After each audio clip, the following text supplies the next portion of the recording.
everyone. Welcome back to the Road to Pregnancy podcast, where we provide you with pregnancy-related information and local accessible resources here in Rhode Island.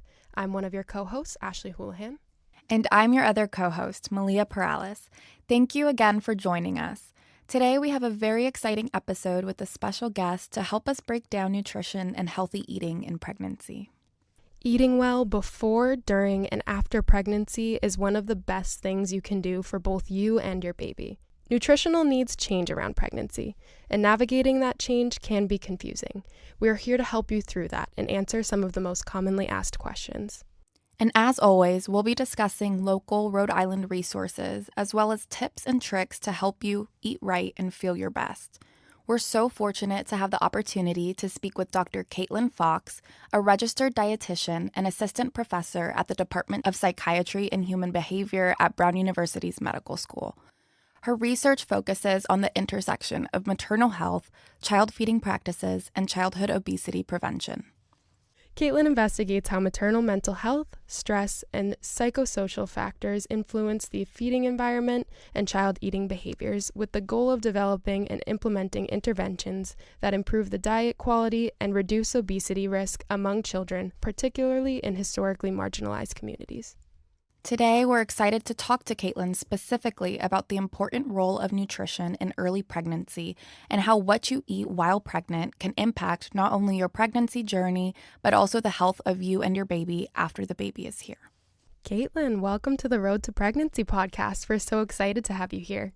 Thank you all so much for having me. I'm really excited to be here and to talk about one of my favorite topics as a dietitian, researcher, mom. Love to talk about nutrition and pregnancy. So to start off, let's look at what's important even before pregnancy. A lot of people don't realize that nutrition plays a role even before someone becomes pregnant. So we wanted to ask what someone should focus on before getting pregnant. Absolutely. I think that's such an important thing to note because as soon as you become pregnant, your child is being created with the nutrients that you're getting from your food. And so diet is really important. I would say the number one nutrient that I focus on for people who can become pregnant is folic acid. Folic acid is a nutrient that has a lot of research that shows that it plays a role in developing the neural tube and spinal cord and eventual brain of your baby. And having a deficiency can be really detrimental. And so taking supplements that have folic acid, like a general multivitamin, or eating foods that are high in folic acid are all really important during pregnancy. And that's such a great point. It's something that we've talked a lot about in previous episodes, the importance of folic acid, especially even before you're trying to get pregnant so that you can get those nutrients in. That's definitely one that has the biggest impact. There are other nutrients. Most of those can be obtained by focusing on getting a very nutritious diet. And so there's not a lot of specific changes you need to make if you're considering getting pregnant other than trying to get a variety of foods. Some nutrients that some people across the country, whether or not they're trying to get pregnant, might be deficient in are things like iron, which can be in meats, leafy greens, beans, foods like that. Omega-3s is another nutrient that plays a role in brain development and health. And the biggest source is fish. And so if you're not eating a lot of fish, that might be something that you want to pay attention to. And vitamin D is another nutrient that we can get from food, but we also can make. Unfortunately, here in Rhode Island, we don't get a lot of sunlight, which is how our bodies make our own vitamin D. And so we really need to get it from food or supplements. And speaking of preparing for pregnancy and what type of nutrients you should be eating, we've done a previous episode on that preconception period. And so I guess we're wondering, is there any way that diet can actually influence your fertility in any meaningful way? There is. It's a new area of research, and so there's not a lot of very specifics, like if you eat this food, it'll help your fertility be perfect. But there's a lot of research that says a balanced diet that's mostly in plant food, so getting a wide variety of fruits, vegetables, whole grains, and healthy fats, things like olive oil, nuts, fish, and reducing the kinds of processed foods that can cause inflammation. All of those things can support fertility. We also know that maintaining a healthy weight and working with your doctor to make sure that you're as healthy as you can be before pregnancy can support ovulation and fertility as well. Okay, so now let's imagine that someone is pregnant. Those early weeks feel very overwhelming for most women. So when we're thinking about nutrition, you kind of touched on this before pregnancy, but do you have recommendations for foods that are especially helpful for supporting that early fetal development once somebody is pregnant? Absolutely. And so one thing I do like to let people know who are newly pregnant and dealing with a lot of unknowns and new information, and it can be really overwhelming, is that baby is going to get the nutrients that it needs from you. And so don't stress about getting every single nutrient that the baby needs all the time. But you do need to be careful because they're going to take that nutrition from somewhere. And often it's from the mom, right? We're always giving to babies. And so you want to make sure you're supporting your health and well-being throughout your pregnancy. But you don't need to be afraid that if your appetite isn't good or you're not accessing a specific food that you're going to hurt your baby at all. The baby's going to get what it needs. But we need to support you so that you can kind of move through that development as best you can. And so if you do have the bandwidth, and again, a variety of foods are going to be really important. I mentioned that folic acid, so we can get that from supplements. That's also in leafy greens, foods like lentils. It's also fortified in our food supply, and so things like fortified cereals, especially whole grain fortified cereals, can be really healthy. Eggs is another one, both for protein and potentially iron, but also choline and healthy fats. So those are other nutrients that are, again, at this early stage, we're really focusing on that neural tube and brain development. And so focusing on those foods is really healthy. Other nutrients or foods that are helpful, again, pre-pregnancy and then early pregnancy, are foods that have iron. There's so much growth happening so rapidly, and iron supports our blood cells in developing and supports that growth for your baby. And so things like lean meats, beans, tofu can all be great sources of iron. Those are great points. Thank you so much. And I think it's such an important message for people to hear that, it really is a balancing act because we put so much pressure on ourselves to be perfect and eat the perfect things, but it can be really tricky to navigate. So I appreciate you sharing that. And then, on the flip side, are there any foods that women should completely avoid during pregnancy? Yes, and this is one where I'm a little more strict about. And so in terms of encouraging those healthy foods, we're doing the best we can. But we do know that there are some significant risks with certain foods. And so those, yes, we absolutely say avoid.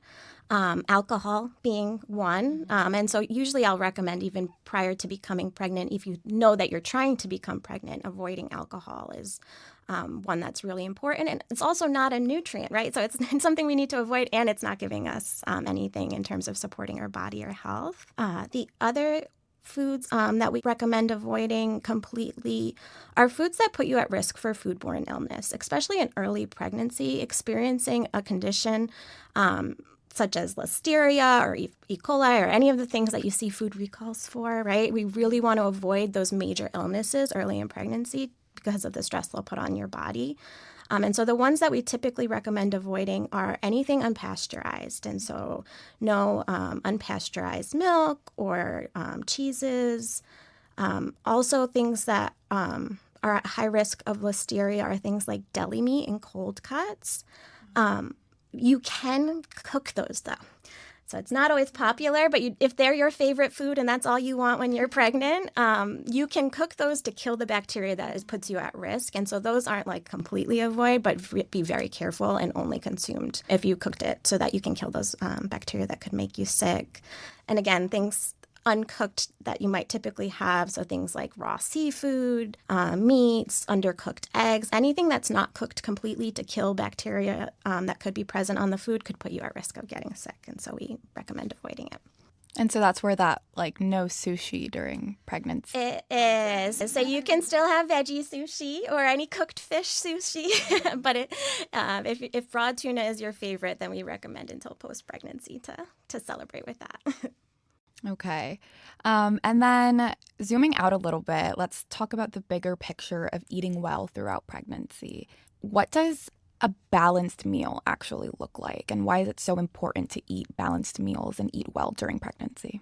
Yeah, so when we think about food and food groups, all of them are doing different things for our body. They're responsible for parts of our cardiovascular system, our brain. And so when you're putting together a whole person, it's really important that you have nutrients that kind of span that whole spectrum and also keep you healthy and keep your body strong and ready to move through pregnancy and birth. When we say kind of what does a healthy diet or nutrition look like, really it is kind of thinking about those different food groups. And so making sure that we're getting fruits and vegetables at each meal. When we think about other food groups like grains, so things like our rice, pasta, cereals, things like that, we are recommending whole grains, so things like oatmeal, whole wheat bread, popcorn even, kind of getting those foods in. Other food groups that we kind of talk about typically are protein foods, so things like beans, eggs, meat, tofu. So we want to be eating those throughout the day. Healthy fats are another important part of a balanced meal, so things like avocados, olive oil, nuts, and sources of calcium. So dairy or fortified foods like soy products can also provide calcium. So it's kind of a lot to think about, but if you're getting foods from each of those food groups throughout your day, then you're going to hit all of those nutrient targets. So when we talked about folic acid and choline and things like that, you don't necessarily have to track each of those nutrients. If you're getting a variety of foods of each of these food groups, you'll meet those targets naturally. Okay, awesome. And that was something we were going to ask too, was, do prenatal vitamins cover everything? Does your diet cover everything in terms of nutrients? And how does somebody even know that they're getting enough folic acid, enough iron? Yeah, so prenatal vitamins are important because especially for things like brain development, if we're falling short or we're not, there's foods that we don't consume, we really need those supplements to make sure that the baby has everything they need. I typically think of them as an insurance policy.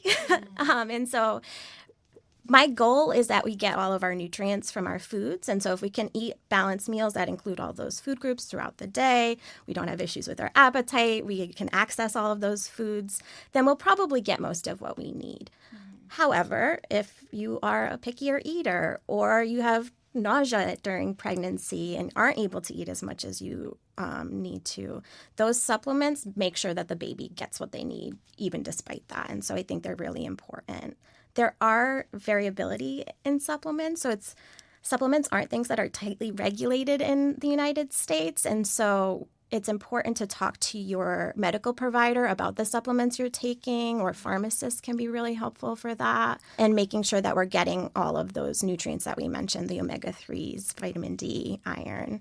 But you might need to do a little detective work because not all supplements are created equal. Right. I think that's a really important point, too, because I think there's a lot on social media, TikTok, Instagram, about different supplements that you should be taking. Yeah, and some of them might be great, and some of them might have a quarter of what you need, but really good marketing teams. And so really kind of doing some investigating or talking to your provider or someone knowledgeable in supplements is going to be helpful there. Yeah, that's a great point. Yeah, and I really like your way of looking at prenatal vitamins like an insurance policy. I think that's a great way of encompassing the fact that you need to be doing both, but the vitamins are there to make sure that your baby is always getting what they need. And as we'll touch upon a little bit later in this episode, like you said, it can be really helpful if someone's experiencing morning sickness or if they're really busy. And, on that note, a lot of expecting mothers are working full time, they're raising kids, they have a family, and they're still trying to eat well. So what are some easy, affordable little tips and tricks that busy parents can do to help make sure they're getting the nutrients they need and eating well? It is. It takes a lot of planning and a lot of work. And so typically what I'm telling people is to make it as easy as you can, because you're more likely to do it if it's easy, right? And so what that looks like for different families is different. For some people, being able to prepare themselves a whole meal for lunch is never going to be an option. So for them, I say keep healthy snacks. You can get all of those food groups spaced throughout the day if it's helpful. So things like having fruit, yogurt, cheese, nuts, anything that you like kind of throughout the day, keeping those on hand. You can also kind of do a lot of work at once so that your weeks go easier. So I talk to people a lot about meal planning or having a plan for the week. And then doing things like batch cooking or meal prepping, some people call it. Or if you have the energy and you're making a meal, making extra and freezing it. So that can make your week go easier. It's also really nice at the end of pregnancy if you're cooking and preparing healthy meals to make extra and freeze, because then when you have the baby, you've got that option when you're going to be really tired. Yes, I think all of those things are really important. Convenience foods and comfort foods are okay too. If you need convenience foods to get through your day and get enough nutrition, that's okay. I usually just talk to people about what can we add to them to make sure that we're getting nutrition. And so like if ramen is your go-to, again, it's a more processed food, so not something I typically recommend, but if it's easy and it's your favorite, we can add vegetables to it. We can add frozen peas and corn. We can add chicken. We can add shrimp. We can add nutrition to those convenience and comfort foods. And then I think the last tip, especially if it's becoming a struggle in terms of how busy you are, and especially right now when things like food prices are going up and up and up, and it's hard to keep up and balance that. Remembering that if you're struggling to get enough nutritious food for your family, that there are programs that can be helpful there. So I often recommend people to check if they're eligible for programs like SNAP, which is the Supplemental Nutrition Assistance Program, or the Special Nutrition Program for Women, Infants, and Children. So most people know that by WIC. A lot of moms know that they might be eligible for WIC when their baby's born and can get nutrition for their baby, but it's actually, the W is for women. And women are eligible when they're pregnant too. And so if it's hard to get access to those fresh, healthy foods, checking to see if you're eligible for those programs can be really helpful. I love those tips and tricks. I think they're really important to keep in mind. And I love the idea of also seeing what you can add to foods that you might be more comfortable eating during pregnancy, like ramen, like adding vegetables, adding some sort of protein. Those are a really good point. My general approach to nutrition is not limiting, especially, again, not just for pregnant women, but for everyone. We don't want to think about what we don't want to do. We want to think about what can we add to it? How can we make what we like nutritious and good for our health? And then we also wanted to ask, how can people make sure that they're getting the nutrients they need if they're struggling with things like morning sickness, nausea, vomiting? That can be really challenging. And so usually what I say is, one, make sure that you're talking to your medical provider to make sure that what you're experiencing is just normal nausea versus there are some more extreme forms that can be more dangerous. And so really trying to kind of do what you can to get nutrition in throughout the day. And so eating something can actually reduce nausea, even though it's not something that you're inclined to do. And eating regularly, so not going long periods of time. So usually for people with the higher levels of nausea, having something every 2 or 3 hours instead of every 4 hours, for example, can be helpful. And then, again, adding things to the foods that you like. So if, for example, like Cape Cod potato chips were my one craving I had when I was pregnant and I was nauseous and they made me feel better.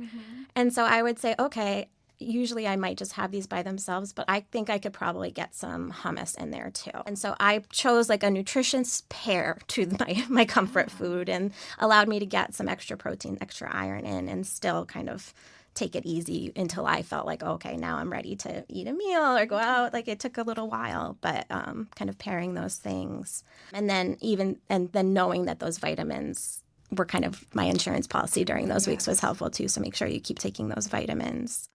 And what are your thoughts on also having a quick, yogurt drink or protein shake or something in the fridge to just take a few sips of? Absolutely. Right. So it's hard because everyone experiences nausea differently, but whatever feels most comfortable. So if it's easier to drink than if it is to eat, you can drink your nutrition, right? And so you can make your own smoothies. So you can get all those food groups into one smoothie and just have to drink a cup versus eat a whole plate. I think that's great. I think, again, if it's snacking or if it's just having really bland foods, whatever it is that kind of helps to get the nutrition in, we prioritize that. And then we kind of work around it to get the extra nutrients in. And another thing that we had talked about in our nausea and vomiting episode is bone broth is a good source of protein or something to sip on with good nutrients. Yeah, absolutely. That's a great choice. I always think of smoothies because I'm more of a sweet person, but people aren't. And so kind of finding ways okay, if I can tolerate soup, how can I get a higher protein broth? How can I get more nutrients in my broth? And bone broth is a great option there. Blended soups are another option. And so anything that can kind of get that nutrient, again, usually with nausea, we're getting small amounts in more often, and that's a great choice. And those can be really easily like meal prepped and frozen, like you were saying earlier. I'm a huge soup person, so that's like my routine on the weekends. I think that can be really helpful. And when you're feeling better, maximizing it too. So if you have the energy to meal prep, take those days and take that time. Or if you have the energy to sit down and have a full dinner, maybe you're more nauseous in the morning and less in the evening, which is common for some people. And so maximizing the times where you feel good so that when you don't, you can take it easy. So now a little bit of like maybe myth debunking, but there's this kind of phrase that you should be eating for 2 in pregnancy. Is there any truth to that, or is that a myth? That one's been around for a while, right? Unfortunately, that is a myth. Usually when I'm talking about it, I'm like, well, I hope that you're not giving birth to a full-grown woman, right? Most people don't need to intentionally increase their nutrition unless you're experiencing things like nausea or you have a really challenging schedule and not enough time to eat. If you're paying attention to how hungry you are when you're starting a meal, how you're feeling when you're eating, and how full after, most people naturally, when their energy needs increase around the 2nd and 3rd trimester, will just naturally eat more. Typically, you need around, depending on your health, your weight, and BMI when you get pregnant, typically you only need around 300 to 500 extra calories a day. And for most people, especially if you're consuming balanced meals and snacks, that's about 1 to 2 snacks or like a small meal at the end of the day. And so it's not 2 breakfasts. It's a breakfast plus maybe a snack. And those energy needs, again, don't tend to go up until later in pregnancy. Okay. And what if somebody has twins or triplets? Do you have to eat more then at that point? They do. Okay. So again, you're making those babies out of what you eat, and so, and you're using energy to do so. And so you can need more energy during pregnancy, but the amount is quite small. And so I think a lot of times we're like, oh my gosh, I need to eat twice as many snacks if I'm having 2 babies. And typically that's not the case. Mm-hmm. It's important to talk to your provider and make sure that you're gaining weight appropriately, that your babies are growing appropriately. And so for twins, that might be something that people monitor. And if there are issues with growth, they might take a look at the mother's diet and weight gain and make sure that there's not any problems. But that might be more individual. That might be something to kind of follow with your provider about. And that's a good segue into our next question about, we've heard from pregnant women listening to those hunger cues and eating when you need, can come with some weight gain, and that can be difficult to deal with and watch your body change. So we're wondering how much weight gain due to diet is normal in pregnancy, and do you have any advice for coping with the way that your body's changing? Yeah, I think it can be different for different people. Again, kind of if you were underweight or overweight pre-pregnancy, if you're having multiples, we can expect different weight gain there. So weight gain is, again, kind of your weight gain goals are going to be individual based on those things. So it's hard to tell, again, what's weight gain from all of the weight gains from food, but is it going to your body or is it going to your baby? A lot of it at the beginning stages isn't even food or baby, it's fluid. And so your blood volume increases, and that comes with weight too. And so remembering that your weight is just kind of your relation to gravity. If I drink a 1 liter bottle of water, I'm going to weigh 2 pounds more. And that's not changing my body or what I'm doing at all. It's just how my body is responding to gravity and what's in it. And so not focusing on the weight as a number, but really focusing on nourishing your body and making sure that you're getting what you need. Now, if you feel like you're not meeting those nourishing goals, you're not eating balanced meals or having a hard time, then focusing on, okay, how can I get support to work on my nutrition? And then, again, we can monitor our weight and make sure that it's kind of moving in the direction that we want. But we don't want that to be what we're thinking about all day. We want to really focus on nourishing our body and getting what we need. Awesome. And something I wanted to ask, too, if you're currently pregnant and maybe also breastfeeding, how does that change in terms of nutrition? Yeah, that can be really challenging. And so we actually use a lot of energy when breastfeeding. So it depends on how old your child that you're breastfeeding is and how often. And so if they're a little older, they're also eating food as well. You're probably not breastfeeding as much. And so that might give you, that might increase your energy needs a little bit and your fluid needs for sure. Mm-hmm. Whereas if you're breastfeeding a baby that's mostly reliant on breast milk for their nutrition, those extra calories definitely make a difference. And so that would be like another snack added on, or kind of bigger portions at meals. The nice thing with that, though, is typically your body tells you you're using that extra nutrition. And so if you're feeling really hungry throughout the day, that's a sign, okay, I need to bump up my nutrition. I'm not going to worry about, like, you don't know if it's 200 or 300 calories day to day, but if you're feeling hungry, that's a sign that your body needs food, and that's great things to tune into. Yeah. And these are things that you can also bring up with your healthcare provider. Like, definitely should let them know that you're currently breastfeeding and pregnant. And like, those are things that they'll monitor as well to make sure that you're healthy and getting all the nutrients you need. Yeah. And so again, like, you're monitoring your weight, you're monitoring your baby's growth. If you are worried that you're not getting enough of a specific nutrient, or again, maybe you don't eat a certain food group, you can also ask your doctor about checking on certain nutrients. There aren't tests for all of them, but for some of the big ones that I mentioned earlier, like iron, vitamin D, those are things that you're like, if I'm not sure I'm getting this, I'm worried.